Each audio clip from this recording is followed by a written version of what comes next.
Hey everybody, Jeff Reinhart here, LMP and Lancaster Online, and welcome into the Week 4, 4 edition of the LL Football Roundtable, sponsored by Auto House of Lancaster. Here we are in beautiful Whitmer at Conestoga Valley. Huge Section 2 opener this week. You got the Buckskins heading over to Ephrata to play at the War against the Mounts in a much anticipated football game. It's a great atmosphere over there. They'll have the fireworks, they'll have the music blaring, and it should be an awesome game. So we're here to talk everything CV-Ephrata with the Bucks. Here we go. All right, first things first. Great start for the Bucks. You guys are 3-0, playing really well. Defense has been good. You're scoring touchdowns and finishing drives. And the section openers on Friday at Ephrata. Oh my. Speak to the first couple of weeks and how you guys are doing. I feel like we're doing pretty well. 3-0, outscoring our opponents really well. I feel like our offense is driving the ball really well. Sawyer Espenshade as our quarterback, first year doing it. He's top rating right now as a quarterback. Jaden running the ball. Tegan doing great. Our line up front, can't ask for anything better. Defensively, Seth Morgan in the backfield. Our 4 guys up front and our secondary, I love them. They're amazing. You're the clubhouse leader for best hair in the LL. It's early September, but you have the lead. Speak to that hairdo, man. That is awesome. You are rocking the hair. I mean, I've had it forever. Like, I've never cut most of it off. I've had long hair forever. I get the curls from both sides. My mom and my dad had curly hair. I've just never thought of cutting it. I love it. His mane is immaculate. No other hair like it. Just amazing. Yeah. Everybody jealous of the hair? I mean, personally, I am. I wish I had hair like that. I got the mullet. I mean, best I can do. Mullets are cool too. Talk about prepping for Ephrata, kind of what they bring to the table, what you need to be on the lookout for here, and most importantly, what you guys have to do Friday night to get a dub. We just have to line up correctly on defense. Their extra point is I don't know how to explain it. It's different. So if we just line up correctly on defense, I feel like we can shut down their run game. And then their pass, I mean, our secondary can do it. I have full faith in them. Offensively, we just got to run our schemes, and I feel like we can win. It's a whole scene over there. It's music, it's fireworks. It'll be a packed house, I'm sure, because you're going to bring a crowd. Are you anxious to kind of get in that atmosphere? Section opener, big crowd, a lot riding early in the season, in a really cool place to watch a football game on a Friday night. Are you anxious to kind of see what that's all about? I'm not anxious at all. It's just another Friday night. It'll definitely bring the energy, so we got to be up and ready to go, which I believe we will be. So it'll be fun. Family on 3, 1, 2, 3, family! That's 10. Welcome to the latest edition of the LL Football Roundtable, brought to you by Auto House of Lancaster. Thanks to the folks at Conestoga Valley. Yes. For hanging out with the Rhines and Tyler, and we're going to start with a very big game involving Conestoga Valley. But before we do that, let me do the introductions here. My name is Mike Gross, and I'm hosting. To my left is Jason Guarente, and to my right is Jeffrey Reinhart. These guys cover LL football for LMPLancasteronline.com, and I think the biggest game of the year in our league is, so far, and granted it's the middle of September, Conestoga Valley and Ephrata. Interesting game. Right. Ephrata's first Section 2 game since 2017. They're back up. Yeah. Tough loss for Ephrata last week. Garden Spot beats them late, 40 seconds left. Hoover touchdown catch, 21-17. That must have been a whale of a game in New Holland. So Ephrata with a loss. Curious to see how they bounce back, obviously. Grant and Brown have been really good on the ground for Ephrata.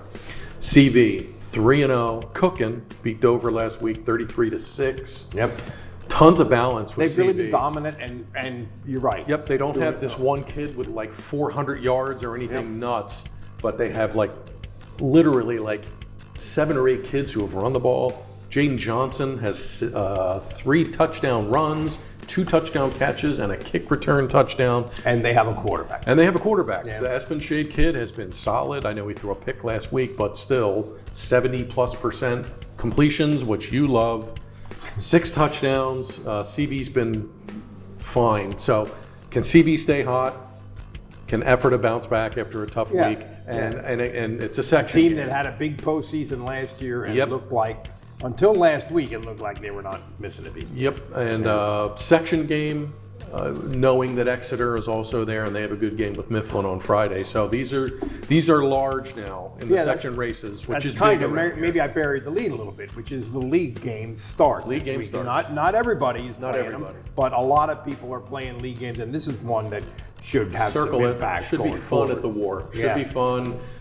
Music, light shows, fireworks. Wow, that's Chicken what we corn like. soup. Get there early. Can't get enough of the light CV, shows. 12 points allowed in 3 games. Pretty good. Shutout Penn Manor, 6 against McCaskey, and 6 against Dover. Second best defensive team in the league. The only one better is Exeter, which In is terms of points allowed. points Yeah. allowed, and that Exeter is the only other undefeated team in that section. And they really have been good too. And, Oh, yeah. and Section 2 is turning out to be, I think, better than we thought. Might be. Yeah, Might again, be. it's still early. Let's not go nuts, but I think it's turning out to be. All right, here's another one. Intra-Lancaster County, league game, Garden Spot, Cocalico. Jason Guarente, break it down.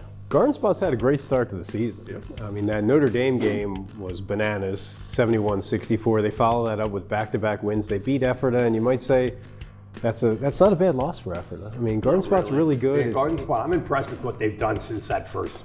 It was at New Holland. That is where Garden Spot's season ended last year against Ephrata, so there was a lot going on with that game. They're piling up crazy point totals. And that section is starting to look open now. Manheim Central's down. They have 2 losses. Cocalico has 2 losses. Both Central and Cocalico have been shut out in the game, which is unusual.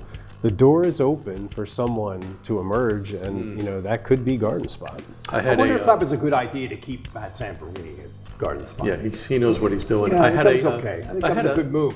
Good, solid move by the administration there. I had a source this week tell me, kind of unsolicited, that Hurst, the quarterback from Garden Spot, and this guy knows his stuff. I trust this guy.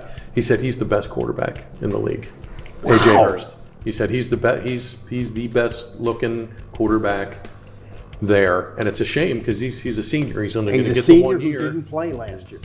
He was just he played wide out, had 20 catches and safety where he's really good, but 12 touchdown passes already. Pretty And- strong. And a big physical kid, Yeah. I mean, he hits people at safety. He's a real defensive player. How about that? Well, in terms of my analysis, I jinxed Cedar Crest successfully last week, so my work is kind of done here. But we have, going out of the league, we have a team that I think most people would say has been the best team in our league so far, and maybe will be, is Manheim Township. Yeah. And they're going down to District 1. Tell us a little bit about that match. Yeah, Plymouth White Marsh. Plymouth White Marsh played Wilson in week 2, Bulldogs, and Wilson beat them 21-7. P-Dub's pretty good. They're pretty good, Yeah, but they you have would 2 think wins. you would think this is a winnable game for Township. Yeah, I'm not going to be picking against Township, I think, for a while. Yeah. They're scorching. Declan Clancy leads the league in rushing. They're either number 1 or top 5 in every category. Township's barely been sniffed here. And when they whacked Central York like they did, that kind of opened my eyes a little bit, like, okay. Yeah, and now, I agree. And now Harrisburg is Harrisburg again. They beat McDevitt, and they have a couple of wins. I'm trying not to think about November yet. Yeah, that's down the road. But Township is really separating itself here from a lot of people. Yeah, Their defense I is agree. great. And Clancy, we knew was going to be a good player, and he's just going above and beyond here. And Weiser settling in at quarterback, and they're a very complete team. And last year's quarterback now at Lehigh, he's starting to play a little bit for Lehigh. Yeah. Township is what Wilson used to be in Section 1. I Yeah, mean, maybe that's no right. one's saying that out loud, but they just did. last 2 You regular just seasons. did. I think you're right. 13 wins the last 2 regular seasons. I mean, no one's even close. Yeah. These games are not competitive. They are blowing their doors off. Back when Wilson won 50-some league games in a row, they're playing at that level. Maybe not for that duration of time yet, but that's where they are. And Clancy became the all-time leading rusher, which kind of snuck up on me. I there didn't at the even school. that one got under my radar, which is okay. And you mentioned this last week, and I'm glad. They're a different team. Last year it was pass. That's correct. I mean, a year ago at this time, Johnson probably had like 15 touchdown passes already. They're a different team. They're ground and pound. They give it to Clancy 20 times, and still efficient up top. but they're a different team. They're riding that O-line with all those kids back. Their defense has been grinding it out. LaRue and Fernandez have been really good. So the Township is a team right now that I just do not worry about. And when I have the picks in front of me, I just circle Township and I move Pretty on. easy, yeah, pretty easy, and it's going to be like that for a while. Yeah. I have one numerical odyssey that I just amuses me. It's not really important, but we talked about Clancy from Township. Yeah, this is leading the league in rushing. 73 rushes for 554 yards, 7.6 yards per carry, 8 touchdowns. Cameron Small of Muhlenberg, 72 carries, 548 yards, 7.6 yards per carry and 8 touchdowns. They're within like 3/100ths of a yard per carry of being identical. I don't know. Who cares? But it's just I just think that's kind of a numerical Small quirk. went off last week, 295 and 4 touchdowns against Boone. He's really good. All right, guys. Anything else for the good of the order? What do you got, Jason? LS 3-0, Yep. beat Cocalico. Twin Valley looks like the team in Section really 4. They're a beast. But then you have LS and you have YM missing, so it's going to be fun to watch. Yeah, those games. three. That group there. That's shaping up. That's going to be fun. Jason mentioned the Barons earlier. They lost 35-0 to Dallastown last week. Trivia. Central's last shutout loss in the regular season, 2011. Yeah. It's been a about while. that? Barons are doing some soul searching here, and they get Martin Luther Yeah. King out of Philly in a non-league on Friday.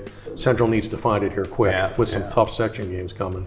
It's shocking that they got shut out, and it's also amazing that it's been that long since they've been. 2011. Both of those things are. Who was it? And give me the score. Who shut them out? And what was the score? CV. No. No idea. LS 22-0. Oh, Back in LS, 2011. excellent. I think I covered that because I remember having to dig to find the last time that they were shut out. Oh, So okay, it's been a while for Central. So hang tough, Baron Nation. They'll find it. really. They'll find it. Hang tough, Baron Nation. All right, gang. We're into the league action now, so lots of good stuff going on. And that's it. This has been the LL Football Roundtable, brought to you by Auto House of Lancaster. For Jason and for Jeff, I'm Mike, and we'll see you next week.